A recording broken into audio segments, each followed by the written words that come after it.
Sekarang yang keduanya, kita akan tengokkan jenis-jenis pertanian yang dijalankan oleh Kerajaan Alam Melayu. Jadi pertanian kita akan buka tepi untuk carikan jenis-jenisnya.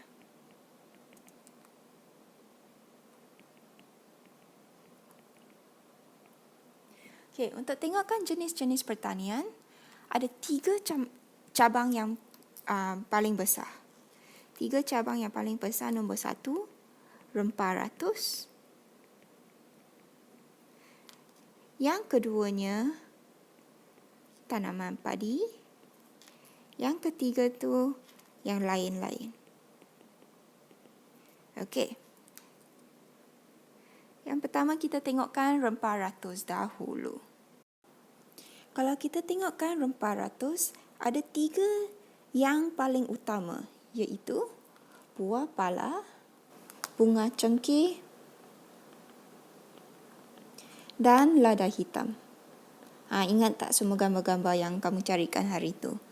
Okey, jadi buah pala kebanyakannya terdapat di Kepulauan Maluku. Mana tu pula tu? Kepulauan Maluku. Kepulauan Maluku kalau kita tengokkan dalam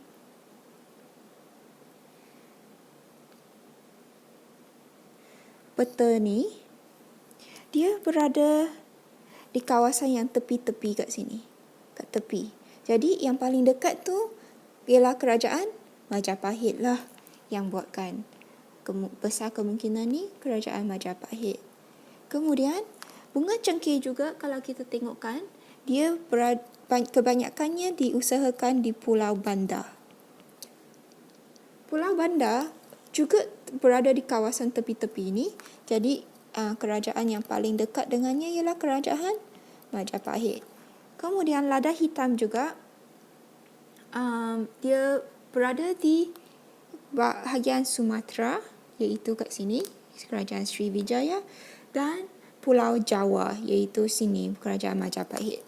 Jadi, ni Jawa dan Sumatera, iaitu Majapahit dan Sriwijaya.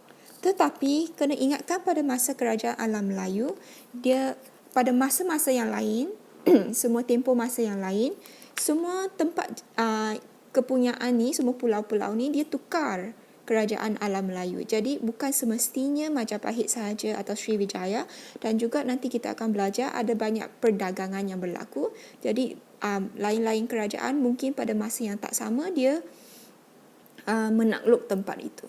Jadi itu kita kena ingatkan. Jadi yang pentingnya kita ingat buah pala ialah di bawah Kepulauan Maluku, bunga cengkeh di Pulau Bandar dan lada hitam di Jawa dan Sumatera. Itu semua rempah ratus. Yang lain-lain tu apa yang termasuk dalamnya? Yang lain-lain termasuklah benda-benda ni. Semua ingat tak hari tu apa yang kamu carikan? Okey, dia ada bijan, pisang, kacang, buah-buahan, sayur-sayuran, tebu, kelapa, ikan, dan yang tak termasuk dalam ni ialah selain daripada ikan juga ada kulit kura-kura. Jadi semua ni dia merupakan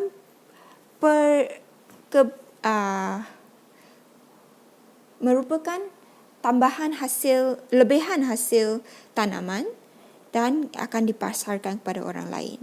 Dia juga tanam terutamanya untuk sara diri, kemudian tu barulah dia masuk dalam tanaman lain.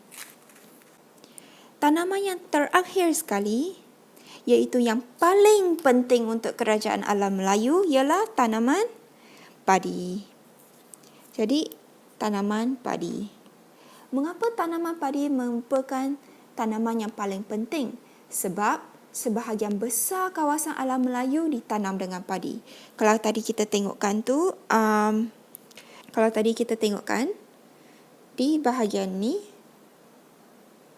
kebanyakan tempat-tempat ni pun dia ditanam dengan padi. Tak kiralah mana-mana, semua ni banyak tanaman padi. Jadi, tanaman padi merupakan satu tanaman yang paling besar. Sebab kawasan besar ditanam dengan padi.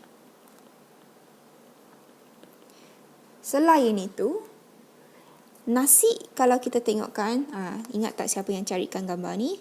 Nasi itu merupakan makanan ruji. Jadi dia makanan yang paling basic sekali lah.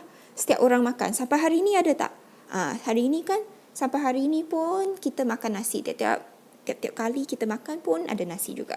Jadi nasi merupakan makanan ruji.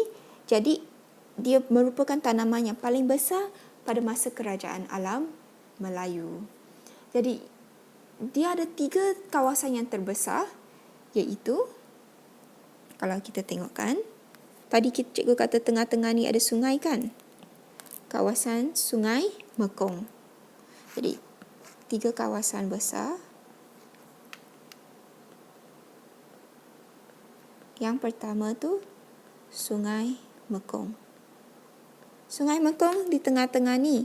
Jadi, kerajaan apa? Kerajaan Angkor dengan kerajaan Funan.